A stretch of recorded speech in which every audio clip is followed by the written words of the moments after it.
Imagine this. An alien weapons master stands before Earth's first human recruit. He's trained warriors from 100 worlds. He's perfected combat techniques for 3 centuries. He demonstrates a strike so precise it could split a hair in darkness. The human yawns, then says something that makes every alien in the room freeze. My toddler fights harder than that. Sounds impossible, right? But the truth behind this will shock you.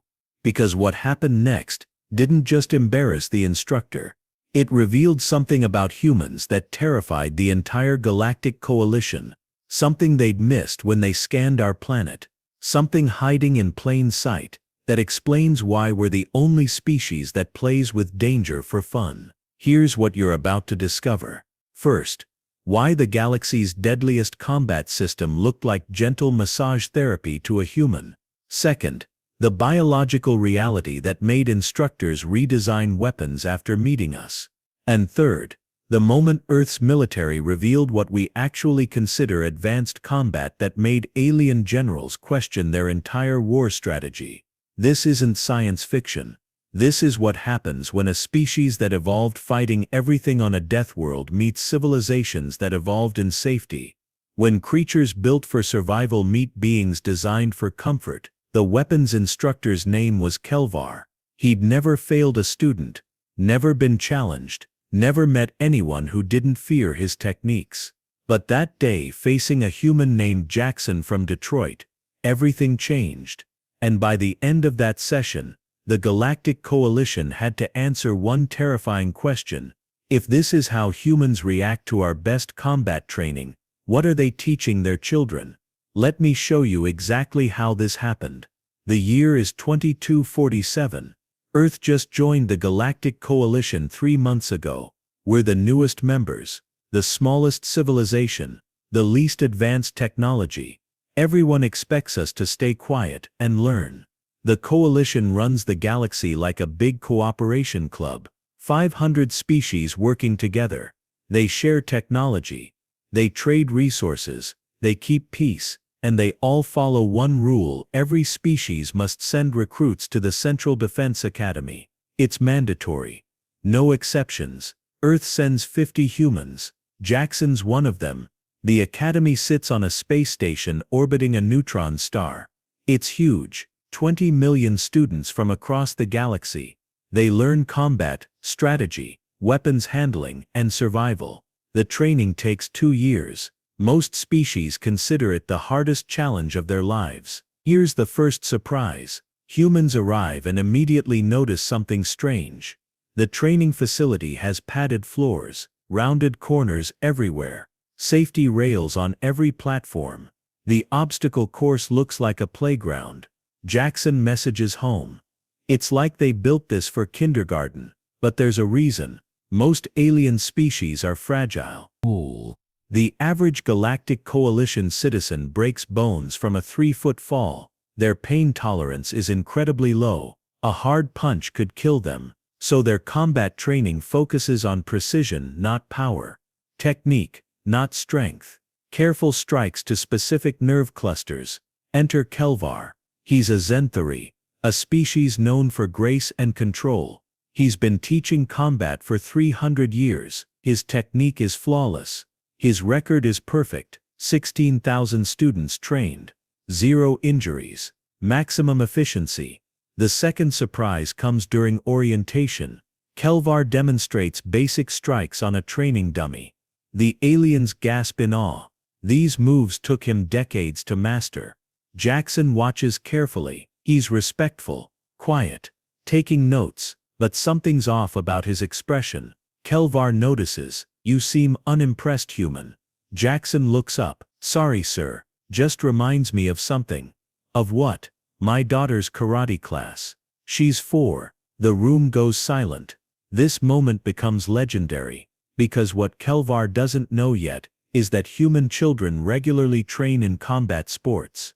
That parents pay money to watch their kids hit each other. That we consider this normal, healthy, character building.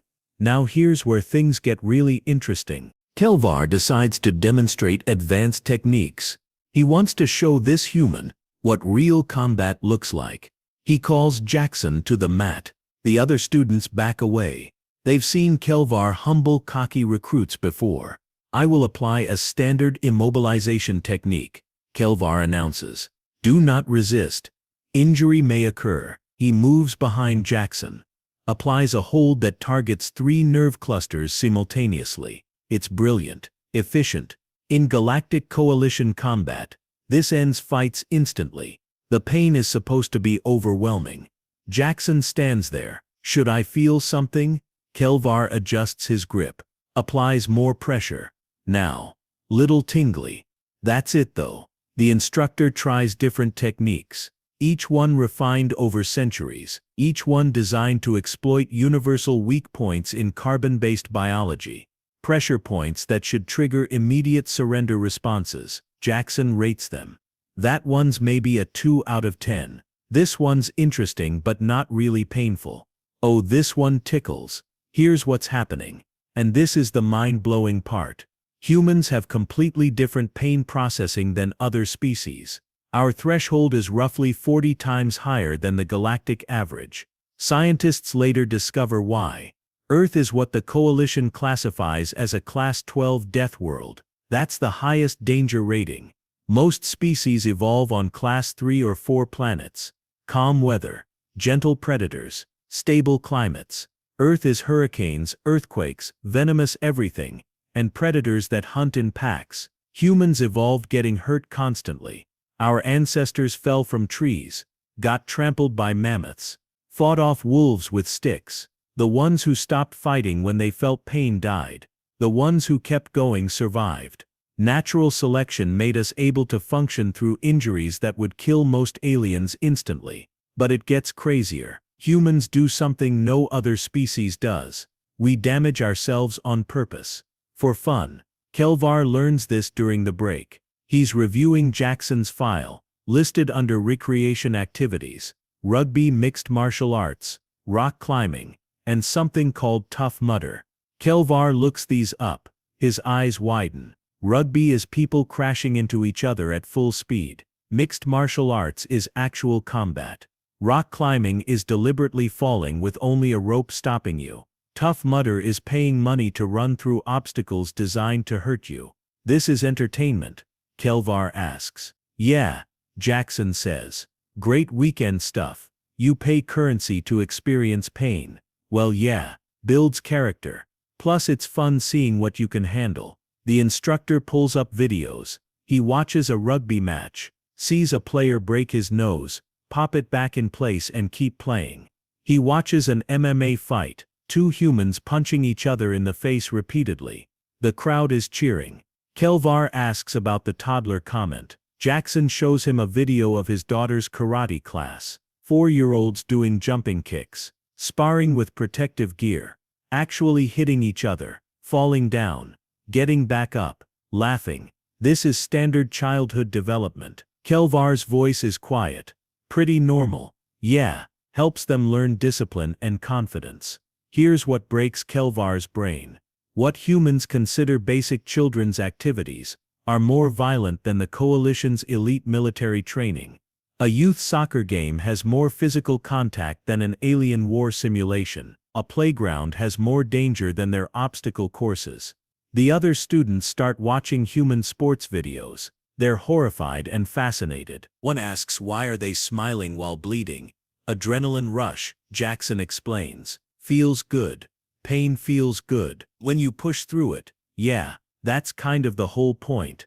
But if you think that's crazy, wait until you hear this. Kelvar makes a decision. He reports to the Academy director. We need to redesign human combat training. Current protocols are inadequate. The director is a Haxian named Vrel. He's skeptical. One recruit complains and you want to change 3-century-old methods. He didn't complain.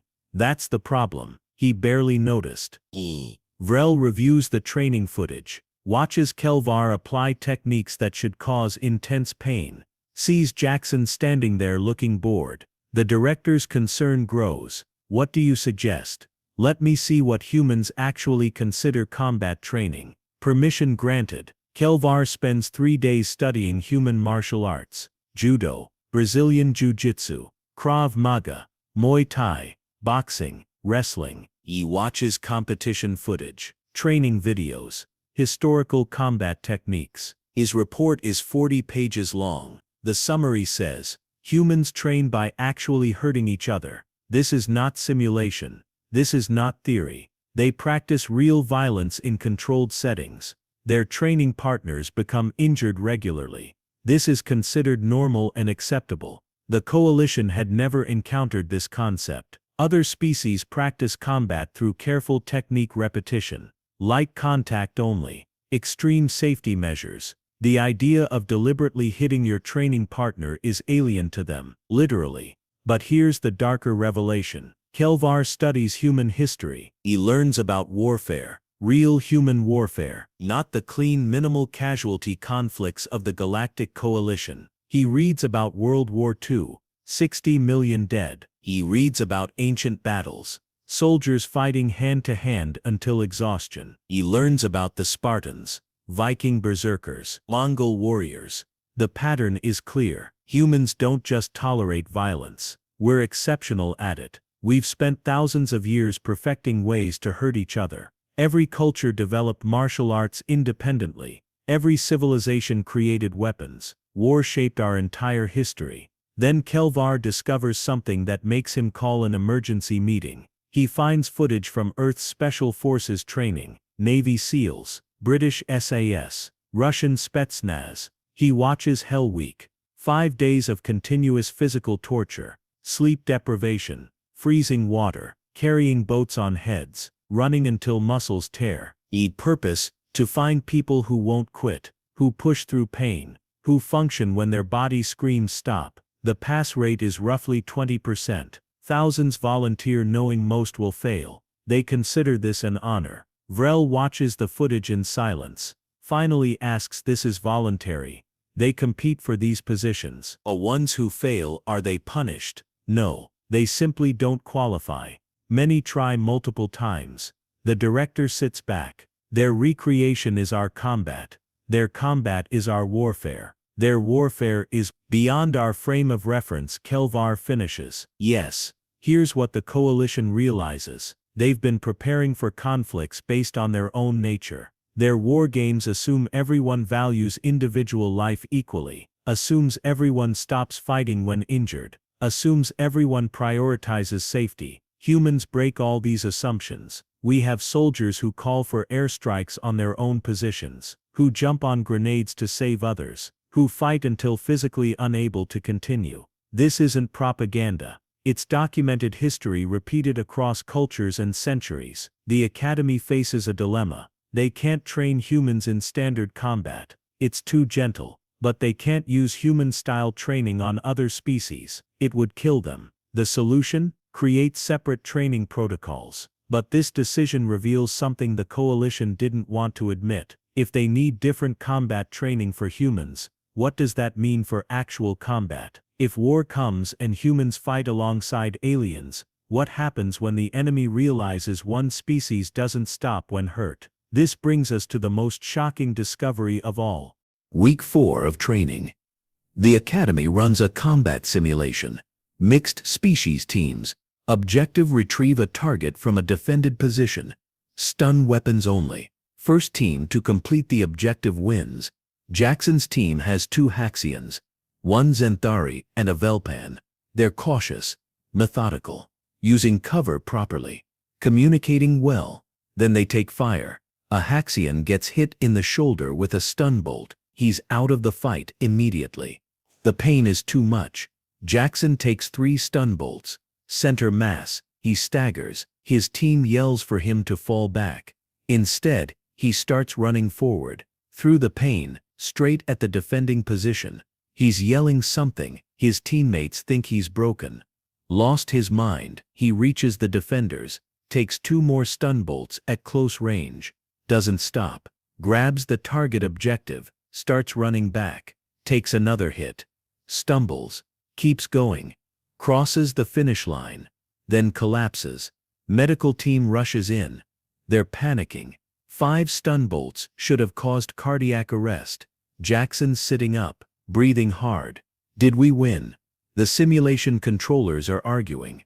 This isn't possible. The pain algorithms are set to maximum biological tolerance. Maybe they're broken. We tested them this morning. A medic runs scans. Jackson's pain receptors are firing correctly. His nervous system is registering massive damage signals. His brain is receiving all the pain information. But somehow he's overriding it, functioning anyway. This is when Dr. Sarah Chen steps in. She's Earth's liaison to the medical team. She's been watching quietly. Now she explains what the aliens are seeing. It's called pain compartmentalization. Elite human athletes and soldiers can acknowledge pain without being controlled by it. The signal reaches the brain. The brain files it as information rather than a command. We keep functioning because evolution taught us that stopping means death. But the suffering, a medic says, how does he tolerate it? Endorphins help, but mostly, we just decide to. It's mental discipline. We train it specifically. The aliens don't understand. Pain to them is an absolute. It stops action. That's its purpose. The idea of feeling pain and choosing to ignore it is philosophically alien. Here's the revelation that changes everything. The Coalition designed their weapons based on their own biology. Stun weapons that overwhelm pain receptors. Neural disruptors that trigger surrender responses. Energy weapons calibrated to cause maximum suffering with minimal tissue damage. The goal was always humane warfare.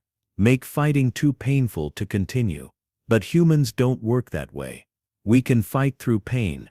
Actually, we fight better sometimes. Pain triggers adrenaline. Adrenaline increases strength and speed. It's a combat enhancement, not a deterrent. Admiral Thrace, head of Coalition Defense, reviews the simulation results. He's silent for a long time, then asks the question that terrifies everyone. If our weapons don't stop humans effectively, what happens when we fight something hostile together? The answer comes from an unexpected source. Jackson, still in the medical bay, overhears the discussion. He sits up. Sir, respectfully, that's the wrong question. Explain. You're worried we won't stop when your weapons tell us to. You should be worried about what happens when we're on your side. Because if your enemies are like you, and we're fighting them, they're not ready for us. Nobody is. The room goes quiet. Because Jackson's right. The galaxy has never seen a species that treats pain as optional, that trains children in combat, that volunteers for suffering, that considers injury a teaching tool. So what does all this mean for us today? The Coalition makes changes fast. Within 2 months, every military installation gets new protocols, human combat guidelines. They're 50 pages long. The key points are simple but revolutionary. First, never assume a human is incapacitated until they stop moving. Pain compliance doesn't work. Stun weapons are ineffective. Physical restraint requires 4 times the normal force. Second, human soldiers must be monitored for injuries they don't report. They'll fight through broken bones, torn muscles, internal bleeding. Without medical scans, they won't mention it. Third, psychological evaluation standards change. What other species call trauma responses, humans call Tuesday. Their stress baselines are completely different. But here's where it gets personally relevant. The Academy starts studying why humans are this way. They want to understand the source. Dr. Chen's research team discovers something beautiful and terrifying. Humans bond through shared suffering. It's unique in the galaxy. Other species bond through safety, cooperation, and mutual comfort. We bond through surviving hard things together. Boot camps, sports teams, difficult projects. The worse the experience, the stronger the connection. This explains human military effectiveness. We don't just fight for causes or countries. We fight for the person next to us. Because we suffered together, trained together, bled together. That bond overrides self-preservation. Witzet commenters, the Coalition runs social experiments. They try creating mixed species units, humans with aliens. The results are consistent. In safe conditions, the units function normally. Under stress, they fracture. The aliens expect humans to stop when injured. Humans expect aliens to push through pain. Neither understands the other's limits. Solution: separate human combat units. But this creates a new problem. In war simulations, all human units outperform mixed units by massive margins. They take casualties other species consider mission-ending and keep fighting. They complete objectives rated impossible. They win scenarios designed to be unwinnable. Admiral Thrace writes a classified report. It leaks eventually. The key line: humanity represents a strategic asset and a philosophical problem. They will win battles we cannot. But their methods challenge our ethical framework. Do we accept their effectiveness while compromising our values? The debate splits the coalition. Some species argue humans should be restricted to defense roles only. Others say humanity's warrior culture makes them natural protectors. The middle ground: humans become the coalition's rapid response force. First in, last out. The job's too dangerous for others. Jackson finishes training top of his class. Returns to Earth a celebrity. His message to reporters: they're not weak, they're just different. They built a civilization without war. That's actually amazing. We built ours through war. Neither is better. Just different. But privately, he tells Dr. Chen something darker. They're scared of us. Polite about it but scared. They smile and say we're formidable. But I see how they look at us. Like we're weapons they're not sure how to aim. Here's the personal takeaway. You're human. You live on a death world. Your ancestors survived ice ages and plague and predators. That's in your DNA. Your ability to push through pain, to keep going when everything hurts, to get up after falling down. That's not common in the universe. That's special, rare, powerful. The galaxy spent millions of years evolving in comfort. We evolved in chaos. That difference shapes everything. Our sports, our stories, our values. We celebrate endurance because endurance kept us alive. The coalition learned to respect that. Not fear it, respect it. Because they realized something important. The galaxy needs protectors, needs someone willing to stand in dangerous places, needs a species crazy enough to run toward threats instead of away. Before we wrap up, there's one final thing you need to know. 2 years after Jackson's training, a hostile force attacks a coalition colony. The Krauth Empire. They're raiders. Pirates. They've studied coalition tactics. They know the standard response: evacuate civilians, establish defensive perimeter, call for reinforcements. The calculation is simple. By the time help arrives, they've taken everything valuable and left. But this time, Earth's Rapid Response Unit is on patrol nearby. 45 minutes away, Commander Davis receives the distress call. Standard protocol says wait for fleet support. She ignores it. All units, combat speed. We're going in. The Krauth don't know what hits them. They're expecting negotiation, delay tactics, careful engagement. Instead, they get humans on stimulants breaching their ships, fighting in zero gravity, taking casualties and continuing, using tactics the Krauth have never seen. One Krauth commander surrenders to Admiral Thrace afterward. He asks one question: what are they? Thrace thinks carefully. They're what happens when a species fights its own planet for 3 million years and wins. The Krauth spread the word. Don't engage human units. They don't stop. They don't negotiate under fire. They don't follow rational combat theory. Within a year, pirate attacks on coalition space drop 70%. Not because of increased patrols, because word spreads. Humans are out there. Jackson, now Lieutenant Jackson, trains the second class of human recruits. He tells them what Kelvar once told him: you're not better than other species, you're different.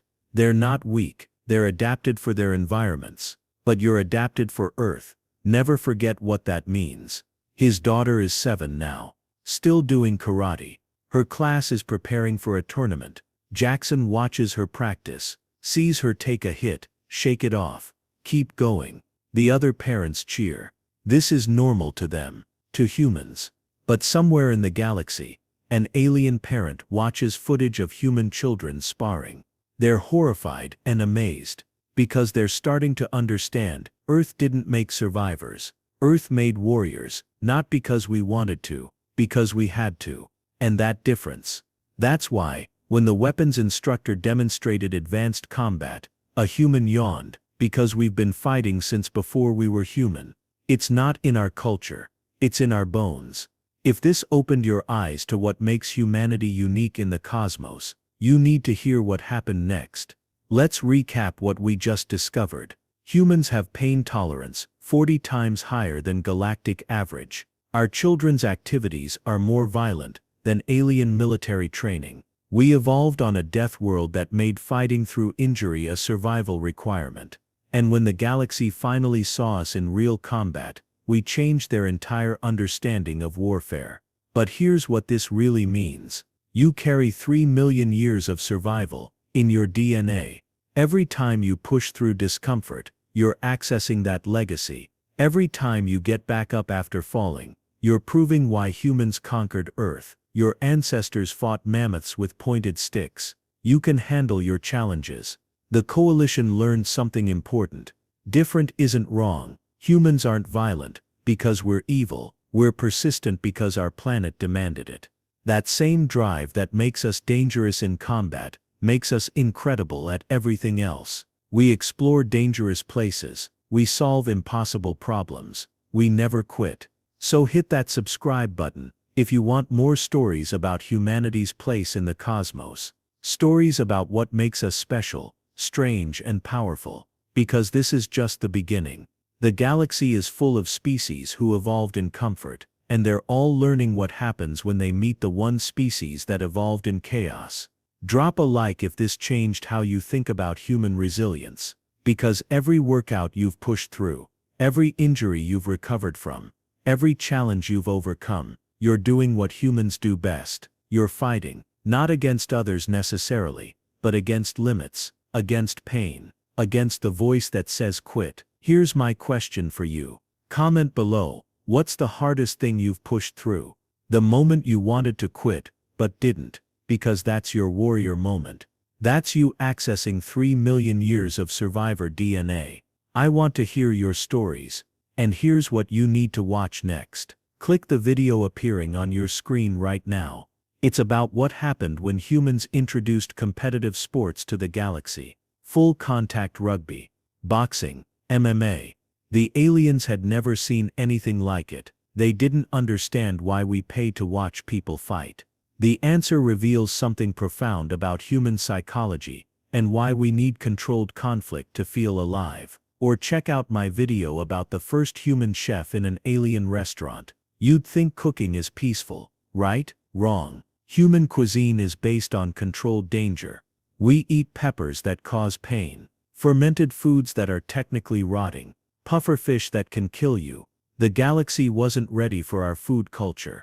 That video will blow your mind. This is what happens when you really look at humanity from an outside perspective. We're bizarre, wonderful, terrifying, inspiring, all at once. And I'm here to explore every aspect of what makes us uniquely human. Stay curious, stay resilient, and remember that Toddler Jackson mentioned. She's probably tougher than most alien warriors, because she's human, and we're built different. See you in the next video.